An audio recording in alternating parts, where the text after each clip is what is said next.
자, 오늘은 여러분 교과서 56쪽 교과서 56쪽부터 57쪽에 있는 생태중심주의의 의미와 특징에 대해서 간단하게 확인하는 시간을 갖도록 하겠습니다. 우리 교실에서 같이 들었으면 좋았을 텐데 아쉽지만 온라인으로 수업을 대신 할 테니까 교실에서도 이거랑 똑같은 수업을 했으니까 잘 학습하시길 바라겠습니다. 우선 생태중심주의인데요. 이 생태중심주의를 우리가 전 시간에 배웠던 인간 중심주의와 비교해서 보는 게 우선 중요합니다. 다시 한 번 더 저번 시간에 배웠던 인간 중심주의를 한번 살펴보자면, 인간 중심주의는 인간만이 본래적인 가치, 같은 말로 내재적 가치가 있다고 여겼던 것이고요. 그리고 인간하고 자연은 따로 구분이 되는 이분법적 관점을 지니고 있었습니다. 그러면서 이 인간중심주의가 바라보고 있는 자연, 이 자연이라는 것을 어떻게 바라봤느냐, 하나의 도구로서 그리고 수단으로서 바라봤습니다. 그래서 자연관을 도구적 자연관 혹은 수단적 자연관 이렇게 표현을 했었고요. 아리스토텔레스 같은 경우에는 목적론적 자연관이라고 해서 이 자연이라는 건 인간을 위한 목적으로 만들어진 것이다. 실제로 이제 그 아리스토텔레스가 이야기했던 부분에서 나왔던 게 뭐였냐면, 식물은 동물의 생존을 위해서, 그리고 동물은 인간의 생존을 위해서 존재한다 라고 이야기가 됐었거든요. 이게 이제 인간 중심주의에서 이야기를 했던 부분들이고요. 오늘 수업은 이 인간 중심주의하고는 다른 생태 중심주의의 의미와 특징에 대해서 간단하게 확인을 한번 해볼게요. 우선 생태 중심주의는 자연이 인간에게 주는 유용성과 관계없이 그 자체로 존중받을 가치가 있다고 여기는 관점이다. 자, 그럼 여기서 여러분이 확인을 해야 될 게, 자연이라는 게 인간에게 주는 유용성을 생각을 한다? 이게 이제 자연을 하나의 수단으로, 목적으로 사용을 하는 거잖아요. 도구로서. 이렇게 이야기하는 게 바로 인간 중심주의였다. 죄송합니다. 이게 이제 인간 중심주의였다. 근데 이거랑 관계없이 그 자체로 존중받을 가치가 있다고 여기는 관점입니다. 그러니까 얘도 그 자체에서 가치가 있다. 즉 생태 중심주의에서는 자연을 어떻게 바라보느냐, 자연 그 자체도 인간하고 똑같은 본래적 혹은 내재적 가치가 있다. 누구도, 인간뿐만 아니라 자연도 본래적 가치, 내재적 가치를 지니고 있다. 이렇게 바라보는 관점이 되겠고요. 이에 따르면 인간은 자연으로부터 독립된 우월한 지배자가 아니라, 자, 이렇게 우월한 지배자라고 생각하는 게 인간 중심주의였잖아요. 그게 아니라 자연의 한 구성원이며 자연 안의 모든 생명은 평등한 가치와 권리를 지닌다. 따라서 인간뿐만 아니라 동물, 식물, 그리고 무생물을 포함한 생태계 전체를 어떻게 대우해야 된다? 도덕적으로 대우해야 된다. 이렇게 표현을 하고 있는데, 이때 이 부분, 자연의 한 구성원이다. 독립된 우월한 지배자가 아니라 자연의 한 구성원이다. 그림으로 간단하게 표현을 하자면 이게 자연이라고 한번 가정을 해봐요. 그러면 그 안에 인간도 있고 동물도 있고 식물도 있고 다른 여러 가지 무생물들도 있는 거야. 그럼 인간도 자연의 하나일 뿐이다. 즉 인간과 자연을 구별해서 보는 게 아니라 인간도 자연의 하나다. 그래서 자연과 인간을 하나로 바라보는 관점입니다. 이런 관점을 뭐라고 하느냐? 전일론적 관점. 이렇게 표현을 해요. 전체를 몇 개로 바라보는 것이다? 한 개로 바라보는 것이다. 그래서 이런 관점을 전일론적 관점이라고 표현을 합니다. 그럼 이런 생태중심주의가 어디에서부터 나왔느냐면, 자, 중심주의 사상은 레오폴드의 대지윤리에서 잘 나타난다라고 합니다. 그럼 이 레오폴드라는 사람이 어떤 사람이었느냐? 여러분 책 57쪽에 보시면 맨 위에 이런 그림이 하나 나와요. 그림 자료가. 대지의 윤리를 주장한 레오폴드의 일화라고 되어 있는데요. 우선 첫 번째입니다. 산림 공무원이었던 레오폴드는 늑대 사냥에 나서기로 합니다. 왜? 늑대를 전부 잡아 없애면 사슴이 늘어나서 산이 더 보기 좋고 안전해질 거야 라고 해서 누구 입장에서? 인간 중심주의 입장에서 이렇게 생각을 하고 실제 이제 여기 보시면 총도 있잖아요. 총을 가지고 늑대 사냥에 나섰습니다. 그런데 이렇게 늑대 사냥을 하자 누가 늘어나게 되고 사슴의 수가 늘어나고 풀과 나무를 먹어치워서 토양이 유실되고 동물은 먹이가 부족하여 죽어버렸습니다. 즉 생태계 구성원들은 하나의 유기체로 연결이 돼 있다는 걸 이런 사건을 통해서 본인이 깨닫게 되는 것이고, 그러면서 이 레오폴드가 대지의 윤리에서 주장을 하는 게 바로 생태중심주의가 되는 것이죠. 대지의 윤리는 생태계 전체를 색깔을 좀 달리해서 볼게요. 자, 대지의 윤리는 생태계 전체를 하나의 어떻게 본다? 유기체로 바라보는 것입니다. 유기적으로 연결되어 있다라는 건 결국 모든 것들은 서로 연결되어 있다. 중간에 어느 하나만 끊기거나 문제가 생기면은 다른 부분에도 영향을 줄 수 있다라는 것이잖아요. 유기체로 보고 공동체의 범위를 인간에서 동물, 식물, 토양, 물을 포함한 대지까지 모두 포괄하는 것으로 확대하려는 입장. 그래서 이게 바로 전일론적 관점이 되는 거예요. 인간하고 자연환경이라는 거는 하나로 연결이 되어 있다. 그러니까 전체를 몇 개로 봐야 되느냐? 하나로 바라봐야 된다라는 내용이 되는 것이죠. 이에 따르면 대지는 경제적 가치로만 평가될 수 없으며 무생물과 식물, 곤충, 각종 동물들이 유기적으로 연결되어 균형을 이루며 살아가는 무엇이라? 생명 공동체이다. 생명 공동체입니다. 그렇기 때문에 쉽게 이거는 뗄래야 뗄 수 없는 거예요. 우리는 하나의 배를 탄 거예요. 공동체잖아요. 그러니까 나만 위해서 다른 애들을 없앤다? 그럼 결국 나도 죽을 수밖에 없다. 조금 전에 봤었던 늑대를 죽이니까 사슴뿐만 아니라 다른 사람들까지도 피해를 보는 이런 내용이 되는 거잖아요. 이러한 관점에서 보면 인간 역시 생명 공동체의 한 구성원이므로 인간은 생태계의 안정을 유지할 의무가 있으며 생태계 균형을 파괴하는 무분별한 개입을 해야 된다? 자제해야 된다. 이제 이런 주장을 하게 되는 것이죠. 실제로 이렇게 이제 주장을 하다 보니까 어떤 좋은 점들을 가지고 오게 되느냐? 생태 중심주의는 인간을 생태계 구성원의 하나로 본다는 점에서 환경 문제를 해결하기 위한 시사점을 준다. 자, 이 부분이 바로 의에 해당하겠죠. 실질적으로 이런 문제점들이 있었다라는 거, 예를 들어 환경 문제, 자원 고갈, 환경 파괴와 같은 문제점들은 바로 인간 중심주의가 갖고 있었던 한계점, 문제점들이잖아요. 자, 인간을 너무 우월한 존재로 혹은 자연과는 동떨어진 이분법적인 관점으로 바라보다 보니 그런 문제가 생겼던 거고, 이 생태 중심주의에서는 인간하고 자연을 따로 떼어서 보는 게 아니라 하나의 유기적인 관계로 생명 공동체라는 측면에서 바라보고 있기 때문에 이런 환경 문제를 해결할 수 있는 하나의 시사점, 어떻게 생각하면 하나의 대안을 제시를 하게 되는 것이죠. 하지만 그러나 생태 중심주의는 생태계의 중요한 가치를 실현하는데 인간의 개입이나 문화적 활동을 허용하지 않는 비현실적이라는 비판을 받기도 합니다.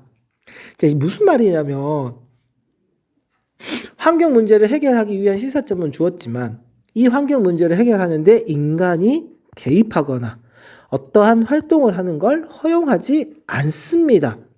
실질적으로 인간이 자연환경의 파괴를 해결하기 위해서 무언가를 하려고 하는데 아무것도 하지 말아라. 쉽게 이야기하면 아무것도 하지 말아라. 그냥 손을 놓고 그냥 바라만 보아라. 쉽게 이야기하면 이런 말 있잖아요. 강 건너 불구경하듯이. 그냥 지켜만 보는 거죠. 이렇게 지켜만 보게 된다라면 자연환경이 제대로 되는지 안 되는지 그냥 멍하니 그냥 지켜만 보고 바라만 보고 있어야 되는 거예요. 어떻게 생각하면 인간이 할 수 있는 부분을 하지 못하게 막아버리는 거잖아요. 그러니까 비현실적이, 솔직히 말해서 이제 환경의 복원 혹은 생태계의 복원을 위해서 인간이 가지고 있는 현재의 과학 기술로서 극복할 수 있는 부분들 혹은 해결할 수 있는 부분들이 있지만 그마저도 할 수 없게끔 막아버리는 이런 말도 안 되는 입장이라는 거죠. 이래서 이제 비판을 받는 것이고요. 또한 생태계 전체의 이익을 우선 고려하여, 자, 이 부분, 생태계 전체의 이익을 우선 고려합니다. 그러니까 생태계를 구성하는 모든 구성원들의 각자의 입장을 대변을 하는 게 아니라 전체의 이익을 우선 고려하여 개별 구성원의 희생을 강요할 수 있다. 개별 구성원의 희생, 그러니까 아까도 이야기했던 것처럼 이게 자연 생태계라고 한다면 그 자연 생태계에는 여러 구성 요소들이 있다라는 거잖아요. 이 전체를 위해서 이 하나의 구성 요소의 희생을 강요할 수 있다. 근데 만약에 이게 인간이라고 한다면, 이게 뭐 동물이고 이게 식물이고 이렇게 했었을 때 이게 인간인데 얘의 희생을 강요할 수도 있다는 거지. 왜? 누구를 위해서? 전체의 이익을 우선 고려하니까. 그래서 이제 이걸 비판하면서 나왔던 게 환경 파시즘적 성격이 있다는 한계점. 자, 이 부분이 이제 한계점에 해당하는데 환경 파시즘적인 성격이라고 되어 있는데요. 이 환경 파시즘이라는 것, 특히 이제 파시즘을 가지고 표현을 하자면 여러분이 이제 역사 시간에 이런 것들을 배운 적은 있는지 모르겠어요. 파시즘, 이제 비슷한 친구가 나치즘, 그리고 일본의 군국주의, 얘네들을 일컬어서 전체주의라고도 표현을 하거든요. 전체를 위해서, 즉 전체를 위해서 개인의 희생을 강요하는 거. 뭐 이제 파시즘을 주장을 했던 나라가 이탈리아, 그리고 나치즘을 주장했던 나라가 독일, 그리고 군국주의를 표방했던 나라가 일본. 이 세 나라가 서로 협력해서 제2차 세계대전을 일으킨 거잖아요. 뭐 실제로 이제 이 군국주의를 가지고 보자면 가미가제 혹은 카미가제라고도 이야기하는 자살 특공대가 있습니다.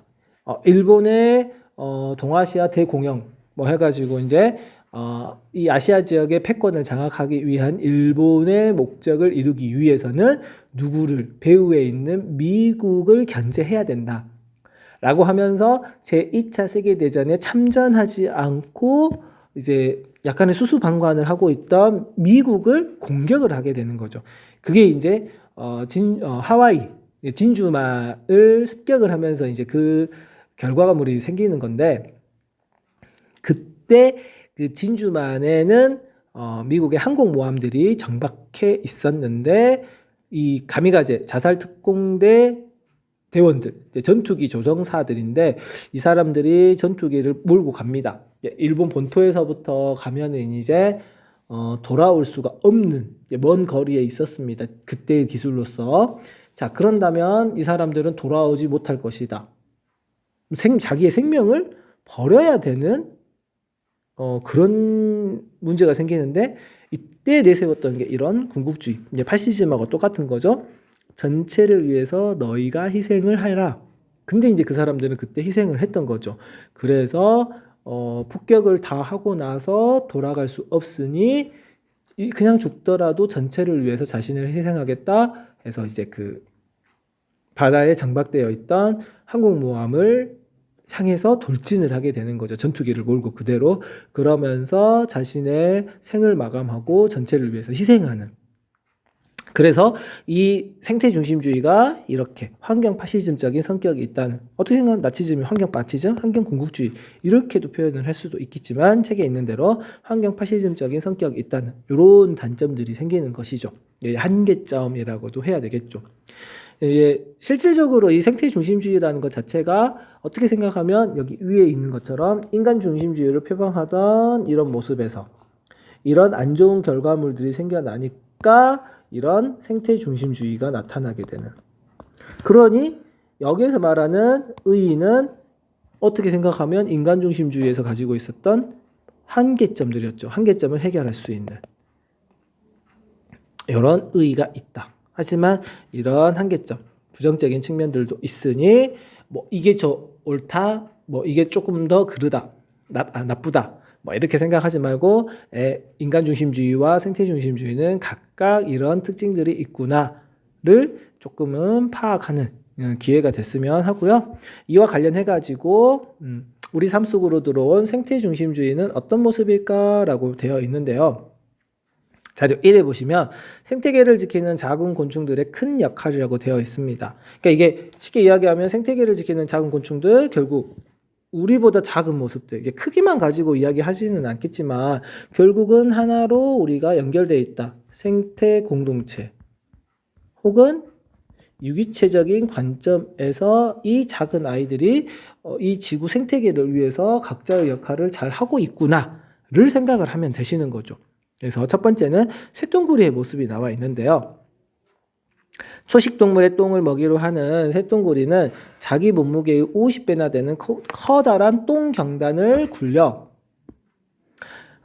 구덩이에 넣어두고 먹는다. 그런데 최근 인공 사료를 먹여 키운 소가 많아지면서 쇠똥구리에게 적합한 먹이가 줄어들자 우리나라에서 멸종위기에 처해 있다라고 되어 있는데요. 실질적으로 옆에도 적어져 있지만 해마다 1헥타르당 1톤의 배설물을 처리한다라고 되어 있습니다.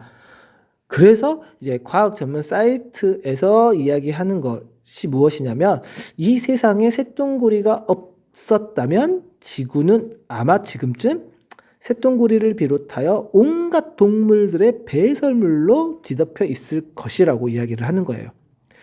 이렇게 작은 친구들이 이런 역할을 하면서 지구상의 모습을 깨끗하게 유지시켜주는, 우리 서로 연결되어 있다는 거죠. 그러니까 만약에 인간이 문제를 일으켰습니다. 이렇게 인공사료를 먹이면서 그래서 문제가 생겨서 얘네들이 없어진다면 결국 나중에는 다 똥으로 덮여버릴 것이다 라는 안 좋은 점까지 이야기를 하는 거죠. 비슷한 개념입니다. 아인슈타인은 꿀벌이 지구에서 사라지면 4년 안에 누구도 사라진다? 인류도 사라진다. 왜 꿀벌이 죽는 거하고 사람들이 죽는 거, 사라지는 거하고 연결이 돼 있을까라고 되어 있는데, 여기 보시면 꿀벌이 하는 중요한 일 중 하나가 꽃가루를 옮겨 꽃을 수정하게 하는 것이다. 3만 종 이상의 별이 매일 부지런히 날아다니며 전 세계 개화식물의 50% 이상의 수분에 관여하고 있고 세계 식량의 90%를 공급하는 100대 농작물의 71%가 꿀벌의 수분으로 열매를 맺고 있다. 즉 인간의 먹을거리하고 관련이 있는 게 바로 꿀벌이잖아요. 그런데 최근 기온 이상으로 개화 시기가 변하면서 꿀벌의 개체수가 급감하고 있으며 농약을 과도하게 살포하여 벌의 신경계에 이상이 생기는 일도 많다. 이렇게 해서 꿀벌이 문제가 생기면 결국 그 피해는 누구에게 찾아올 것이다? 인류에게, 인간에게 찾아올 것이다. 즉 생명공동체, 생태공동체, 생명공동체로서 유기체로 서로 연결이 되어 있는 모습들. 자, 생태공동체, 생명공동체, 이 모습들을 일상생활에서도 우리가 확인을 해볼 수 있다라는 것이고요. 외부의 사례, 이제 외국의 사례로서는 세계 최초의 생태공동체 마을 크리스탈 워터스라고 적혀 있습니다. 여기 보시면 태양열을 활용하는 주택과 정원과 연못을 통한 하수의 자연정화라고 해가지고 인간이 자연 속에서 녹아들어가는 모습, 즉 인간하고 자연은 따로 별개된 존재가 아니라는 모습을 보여주고 있는데요.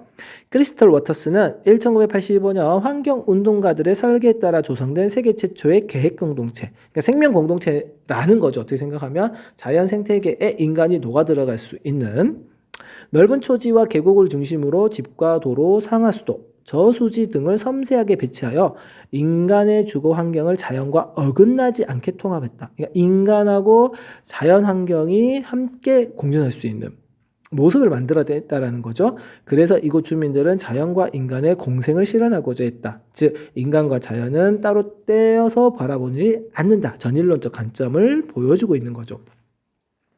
이곳에서는 주로 나무와 흙으로 직접 집을 지으며 지었습니다. 그러니까 인위적인 물건들을 사용을 하지 않고 자연에서 구할 수 있는 걸 가지고 했고요.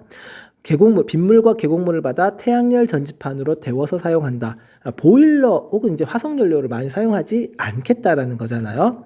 또한 합성세제는 전혀 쓰지 않으며 수질오염도 시키지 않겠다는 거겠죠.